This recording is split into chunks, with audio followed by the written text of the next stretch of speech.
Yeah. Yeah, okay. Here we go. The problem we think with the headlights is if you look at this wire here, you'll see it's been kind of temporarily put together. It's chafed through here, burnt through, and it's melted itself all the way through the wiring loom to here, right through here, right through here. That's yeah, oh yeah, massive fire risk. She's really lucky this thing didn't go up in flames. Right through to here.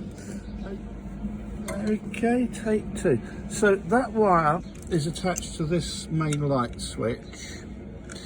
I've been rubbing on this, which is an earth. So hence it's been burnt out. So what I've had to do Sorry, what's been burnt out? with this wire, yeah, this cable. Did you see this? Yes. Yeah. So what I've had to do is take the dashboard up, trace the wire up through all of that. I don't know whether you can see through there. All right. And if we go to the bonnet now,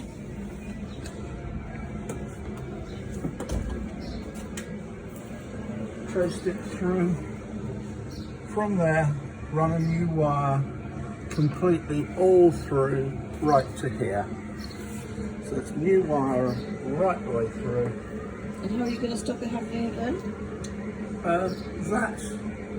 Did I show you that bared wire? So that was touching the steering column. Yeah. Where somebody. Yeah. So it's not going to be a bare wire, it's going to be a proper connector, Okay. properly done. Right. I've also sorted the wiring out for the radio and those red wires for the radio, tidied that up, and I put a fuse in that circuit, but as you can see the main problem was running this wire through the wiring loom. I think that'll work.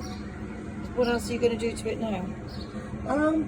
I really just get that wiring sorted out. Is that It started quite happily the other day. Yeah. So just tidy it up, really. So yeah, tidy everything up, put the trunking back, it was a load of trunking. This goes onto the main wiring loom, secure it up properly, make it nice, make it proper.